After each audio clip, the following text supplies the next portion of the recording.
Après l'annonce bouleversante de la disparition de Dominique Fro, le silence qui entourait les derniers détails de ses obsèques vient enfin d'être rompu. Ce lundi 17 août 2020, sa famille a dévoilé les informations que beaucoup attendaient, mettant un terme à plusieurs jours d'incertitude et donnant enfin un lieu, une date et une heure à ce rendez-vous ultime. Le vendredi 21 août, à 16h, celles et ceux qui souhaitent rendre hommage à la comédienne pourront se réunir dans la salle coupole du crématorium du Père-Lachaise à Paris. Un choix qui n'a rien d'anodin, un choix à la hauteur d'une artiste dont la présence, discrète mais profondément marquante, aura traversé le cinéma français avec cette singularité que l'on reconnaît immédiatement mais que l'on ne sait pas toujours expliquer. Et derrière cette annonce officielle, derrière cette date désormais connue de tous, se dessine une scène d'une intensité particulière, celle d'un dernier rassemblement autour d'une femme qui avait encore tant de choses à offrir à l'écran. Dominique Fro s'est éteinte le vendredi 7 août 2026 à l'âge de 68 ans.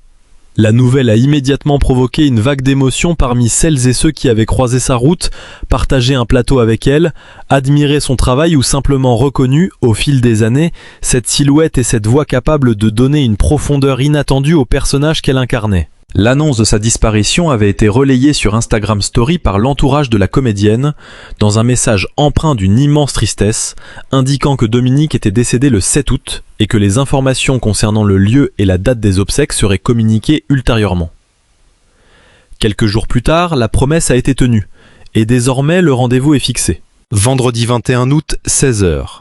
Ces quelques mots semblent presque simples, presque froids dans leur précision administrative. Pourtant, ils portent une charge émotionnelle immense. Car une date d'obsèque n'est jamais seulement une date. Elle transforme soudain l'absence en réalité concrète. Elle signifie que la famille, les proches, les amis, les collègues et tous ceux qui ont été touchés par une carrière vont devoir se retrouver face à l'irréversible. Pendant quelques instants, il ne s'agira plus de parler de Dominique Fro au passé, mais de célébrer la trace qu'elle laisse derrière elle. Dans un métier où les visages passent, où les tournages s'enchaînent et où les génériques défilent parfois trop vite, certains artistes parviennent pourtant à laisser une empreinte qui refuse de disparaître. Dominique Fro appartenait à cette catégorie rare. Et le lieu choisi pour cet ultime hommage renforce encore la portée symbolique de cette cérémonie. La salle coupole du Père-Lachaise n'est pas un simple espace destiné aux cérémonies funéraires. C'est l'un des lieux les plus emblématiques du crématorium du célèbre cimetière parisien, un endroit marqué par une architecture singulière et par une longue histoire de cérémonies dédiées à des personnalités connues du public. Son impressionnante coupole, ses vitraux et ses éléments de céramique architecturale donnent à l'ensemble une atmosphère à la fois majestueuse, intime et solennelle. C'est là que seront réunis ceux qui voudront adresser à Dominique Fro un dernier regard, une dernière pensée, quelques mots peut-être, ou simplement ce silence qui parfois dit davantage que tous les discours. Le choix de la salle coupole résonne donc comme un hommage particulièrement fort. Dans ce décor chargé d'histoire, où tant de personnalités ont déjà été accompagnées vers leur dernier voyage, Dominique Fro prendra place, à travers le souvenir de ceux qui l'ont aimé et admiré, dans une mémoire collective qui dépasse largement le cadre d'un seul film ou d'une seule génération. Le lieu rappelle surtout une évidence. Lorsqu'un artiste disparaît, ce n'est pas seulement une personne qui s'en va. C'est une manière de regarder le monde, une façon de parler, de jouer, de se tenir devant une caméra, une sensibilité particulière qui ne pourra jamais être reproduite exactement. Au fil de sa carrière, Dominique Fro avait justement cultivé cette singularité. Elle n'était pas de ces actrices dont la présence repose uniquement sur l'éclat médiatique ou sur une exposition permanente. Son parcours s'est construit dans la richesse des rôles, dans la précision du jeu, dans cette capacité à faire exister un personnage parfois en quelques scènes seulement. Les spectateurs ont notamment pu la retrouver dans des œuvres telles que Soda, Captive ou encore Sous les étoiles de Paris.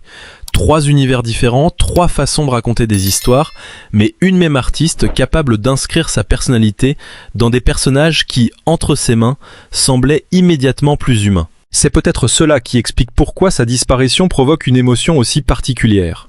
Dominique Fro avait cette qualité rare de ne jamais donner l'impression de jouer simplement pour être regardée. Elle semblait jouer pour faire ressentir.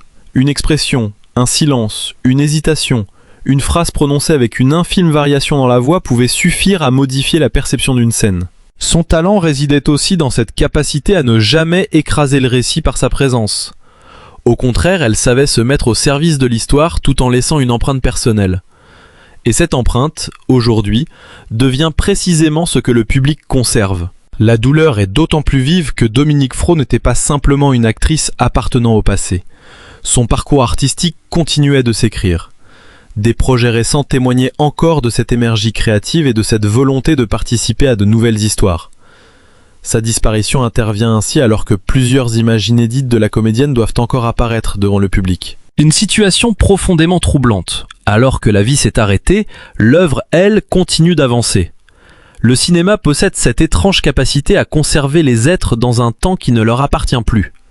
Une scène tournée avant la disparition peut être découverte des mois plus tard et soudain, le visage de l'acteur disparu réapparaît à l'écran comme si le temps avait refusé de poursuivre son chemin. C'est exactement ce qui devrait se produire avec Karma, le prochain film de Guillaume Canet, dans lequel Dominique Fro doit apparaître à titre posthume, aux côtés notamment de Marion Cotillard et de Denis Ménochet.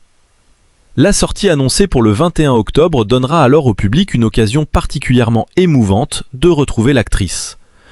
Quelques semaines seulement après ses obsèques, sa voix, son regard et sa présence pourront de nouveau surgir sur grand écran. Le contraste est saisissant. Dans la réalité, les proches auront dû lui dire adieu. Dans la fiction, Dominique Fro continuera pourtant à vivre, à parler, à regarder, à occuper l'espace d'une scène. Et comme si cette présence à venir ne suffisait pas, la comédienne devait également apparaître dans Le Roi du Game, une comédie d'Éric Judor. Là encore, son travail devait poursuivre son chemin indépendamment du destin. Elle avait elle-même partagé des images liées au tournage sur son compte Instagram, accompagnées d'un texte particulièrement révélateur de son rapport à ce projet. Elle évoquait une comédie contemporaine dans laquelle un père tente de convaincre sa fille de se rendre à un entretien pour un emploi prestigieux, avant que cette dernière ne parte jouer à un jeu de rôle grandeur nature. Le père se lance alors à sa recherche et se retrouve entraîné dans un univers médiéval aussi inattendu qu'improbable. Mais ce sont surtout les mots employés par Dominique Fro pour évoquer son propre personnage qui prennent aujourd'hui une résonance bouleversante. Elle expliquait que son personnage apparaissait brièvement avant de disparaître, avant d'ajouter, dans une formule à la fois mystérieuse et profondément touchante, qu'elle ne restait pas longtemps et que son personnage apparaît puis disparaît.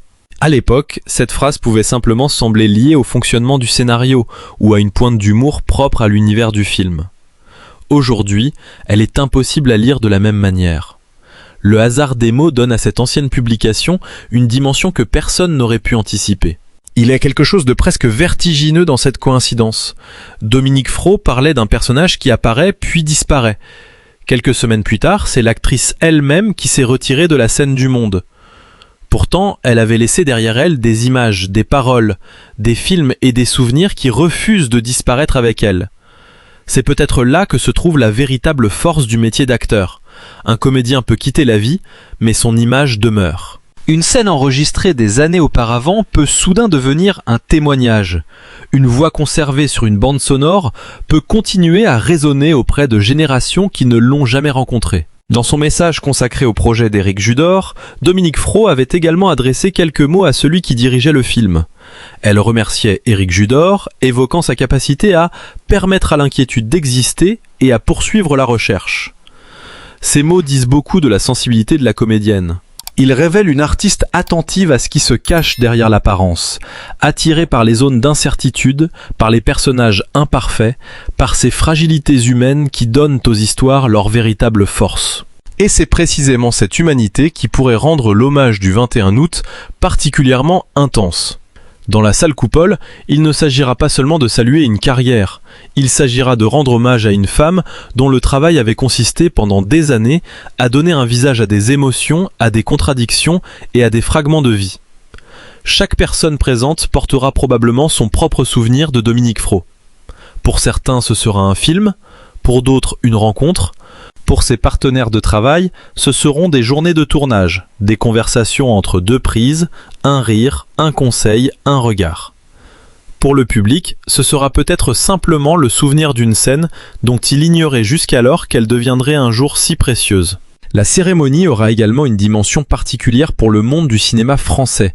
Les obsèques d'une personnalité artistique sont souvent des moments où les frontières entre vie publique et douleur privée deviennent extrêmement fines. Les proches restent au centre de la cérémonie, tandis que les professionnels qui ont partagé une partie du chemin viennent eux aussi déposer un dernier hommage. Et dans le cas de Dominique Fro, cette séparation est d'autant plus délicate que son actualité artistique n'était pas achevée. Ses prochains films rappelleront brutalement qu'elle avait encore une place dans le présent du cinéma, qu'elle n'était pas simplement une figure appartenant aux souvenirs d'hier. La disparition de Dominique Fro intervient ainsi à un moment où son œuvre continue de se déployer.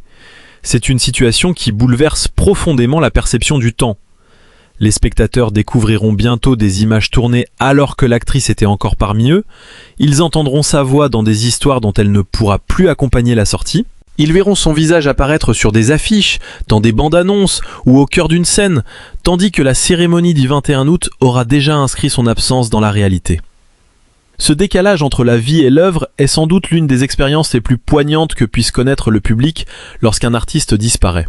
Et puis il y aura le 21 août, à 16h, la salle coupole, les portes qui s'ouvrent, les proches qui arrivent, les visages qui se croisent dans une retenue difficile à maintenir, les conversations qui s'interrompent lorsque quelqu'un prononce son nom, les souvenirs qui remontent sans prévenir, peut-être une photographie, quelques fleurs, des mots prononcés à voix haute, peut-être aussi ces longs silences que l'on n'ose pas interrompre parce qu'ils contiennent déjà tout ce que les mots seraient incapables d'exprimer. Dans un tel moment, la célébrité perd une grande partie de son importance.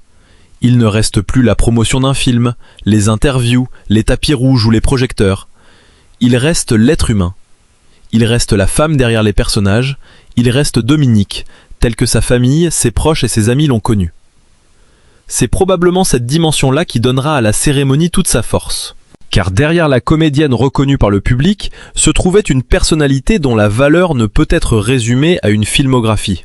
Les hommages qui commencent déjà à circuler témoignent de cette affection. Guillaume Canet lui-même lui a rendu un hommage poignant, alors que le public découvrira prochainement sa présence dans Karma. Ce geste prend une dimension particulière. Celui qui dirigeait encore son travail sur un plateau doit désormais parler d'elle comme d'une artiste disparue. Et pourtant, son travail reste là. Il existe dans les images qu'ils ont tournées ensemble, il existe dans les souvenirs de plateau. Il existe dans cette œuvre qui continuera sa route, il y a dans cette situation une vérité fondamentale sur le cinéma. Le dernier clap n'est pas toujours le dernier mot. Une fois qu'une scène est enregistrée, elle échappe à celui qui l'a créée. Elle devient la propriété du temps, puis celle du public. Dominique Fro ne pourra plus modifier ces scènes, les commenter ou raconter ce qu'elle ressentait lorsqu'elle les tournait. Mais elles continueront de parler pour elle. Elles deviendront pour beaucoup une manière de la retrouver. Et peut-être est-ce pour cette raison que le rendez-vous du 21 août ne doit pas seulement être regardé comme une cérémonie d'adieu. Il sera aussi un hommage à une présence artistique qui ne s'efface pas. Le Père Lachaise accueillera celles et ceux qui viendront saluer Dominique Frotte, mais les véritables souvenirs de la comédienne ne resteront pas enfermés entre les murs d'une salle. Ils continueront dans les films, dans les scènes, dans les voix, dans les souvenirs personnels et dans ces moments où un spectateur reconnaîtra soudain son visage à l'écran. Le plus bouleversant est peut-être que le public n'a pas encore dit son dernier mot à Dominique Fro. Son histoire cinématographique continue de se dévoiler. Karma doit encore révéler sa présence. Le roi du game doit encore porter à l'écran cette apparition dont elle parlait elle-même avec tant de distance et de poésie. Ces personnages vont continuer à rencontrer des spectateurs qui, eux, connaîtront désormais la tragique réalité derrière ces images. Chaque apparition prendra une autre couleur. Chaque sourire pourra sembler plus fragile. Chaque phrase pourra résonner comme un souvenir. Le 21 août, dans cette salle coupole où tant de vies célèbres ont été accompagnées dans leur dernier voyage, Dominique Fro sera donc entouré par ceux qui souhaitent lui témoigner leur respect. Mais au-delà de cette cérémonie, quelque chose de beaucoup plus durable est déjà en train de se mettre en place. Une mémoire, celle d'une actrice qui a traversé plusieurs univers, plusieurs générations, plusieurs histoires, sans jamais perdre cette capacité à rendre ses personnages profondément humains. Et tandis que la date approche, une question demeure suspendue dans l'air. Que restera-t-il de Dominique Fro lorsque les portes de la salle coupole se refermeront, lorsque les derniers proches quitteront les lieux, lorsque les fleurs seront déposées et que le silence reprendra ses droits? La réponse se trouve peut-être déjà dans les images qu'elle a laissées, dans les films qu'elle a tournés, dans les personnages qu'elle a incarnés, dans ses projets qui, malgré sa disparition, poursuivent leur chemin, dans les souvenirs de ceux qui l'ont connue, et surtout dans cette étrange magie du cinéma qui permet à un artiste de continuer à apparaître, encore et encore, alors même que la vie réelle lui a imposé de disparaître. Car Dominique Fro avait encore des images à offrir, encore des personnages à rencontrer, encore des histoires à transmettre. Le public les découvrira désormais avec une émotion nouvelle, conscient que derrière chaque apparition se trouve une femme dont la voix s'est tue, mais dont l'art, lui, continue de parler. Et lorsque son visage apparaîtra à l'écran le 21 octobre dans Karma, quelques semaines après cette cérémonie d'adieu, il sera difficile de ne pas penser à cette étrange chronologie. Une femme disparaît de la vie, mais réapparaît dans la lumière d'un écran. Une actrice quitte le monde, mais demeure dans les histoires qu'elle a contribué à raconter. Une présence s'efface, mais son empreinte devient plus visible encore. C'est là que l'hommage à Dominique Fro prend toute sa grandeur. Il ne réside pas uniquement dans les fleurs qui seront déposées, dans les mots qui seront prononcés ou dans les larmes qui seront versées. Il réside dans la capacité de son œuvre à traverser le temps. Il réside dans cette possibilité offerte au public de la retrouver encore, longtemps après le 21 août, chaque fois qu'un film sera diffusé, chaque fois qu'une scène sera redécouverte, chaque fois qu'un spectateur entendra sa voix et se souviendra qu'une grande comédienne a consacré une partie de sa vie à donner chair à des personnages, à révéler des émotions et à raconter, à sa manière, quelque chose de profondément humain. Et vendredi, lorsque l'heure de la cérémonie arrivera, lorsque 16h sonneront dans Paris et que la salle Coupole accueillera les proches de Dominique Fro, ce ne sera pas seulement un calendrier qui marquera une étape, ce sera un instant suspendu. Un instant où le cinéma, la mémoire et la vie réelle se retrouveront dans un même lieu. Un instant où chaque regard porté vers ceux qui restent rappellera la fragilité de l'existence, mais aussi la puissance extraordinaire de ce qu'un artiste peut laisser derrière lui. Dominique Fro ne sera plus là pour entendre les applaudissements, pour répondre aux hommages ou pour raconter elle-même ses souvenirs. Mais autour d'elle, il y aura ceux qui continueront de parler de son talent, de sa personnalité, de ses rôles, de ses projets et de cette présence si particulière qui faisait qu'une scène avec elle ne ressemblait jamais tout à fait à une autre. Et peut-être qu'au moment où les premiers mots seront prononcés, une pensée traversera tous ceux qui seront réunis. Ce que nous appelons une disparition n'est pas toujours une disparition totale. Car certaines vies se prolongent autrement, dans un film, dans une photographie, dans une phrase, dans le souvenir d'un collègue, dans la mémoire d'un spectateur, dans une scène tournée avant que le destin ne décide de refermer le rideau. Et Dominique Fro, elle, a laissé suffisamment de lumière derrière elle pour que ce rideau ne puisse jamais complètement tomber.